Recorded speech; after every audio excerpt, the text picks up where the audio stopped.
Inventory বা মজুদের হিসাব রাখলে ব্যবসায় কি উপকার হয়? ফেলিপে একটি কৃষি উপকরণের দোকানের মালিক। তিনি স্থানীয় কৃষকদের কাছে বীজ, সার এবং কীটনাশক বিক্রি করেন। আজ সকালে অনেক ক্রেতা ফেলিপের দোকানে সার কিনতে এসেছেন।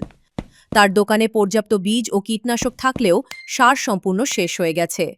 নতুন করে সারের অর্ডার দিতে এবং তা হাতে পেতে কয়েকদিন সময় লাগে। ফলে আগামী কয়েকদিন ফেলিপে ক্রেতাদের চাহিদা পূরণ করতে পারবেন না।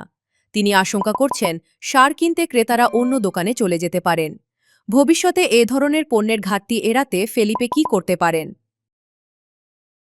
মজুদের হিসাব নিয়মিত রাখা কিছুটা পরিশ্রমের কাজ, তবে এটি ফেলিপের ব্যবসাকে নানা দিক থেকে সুবিধা দিবে। উদাহরণস্বরূপ, তার কাছে বিক্রির জন্য কোন কোন পণ্য কত পরিমাণে মজুদ আছে তা সহজেই জানা যাবে। এর ফলে তিনি পর্যাপ্ত পণ্য মজুদ রাখতে, পণ্যের ঘাটতি এড়াতে এবং ক্রেতাদের চাহিদা সময়মতো পূরণ করতে পারবেন। এছাড়া একটি নির্ভুল মজুদ ব্যবস্থাপনা পরিবেশক ও সরবরাহকারীদের সঙ্গে আরও কার্যকর যোগাযোগ করতে এবং সঠিক ব্যবসায়িক সিদ্ধান্ত নিতে সহায়তা করে।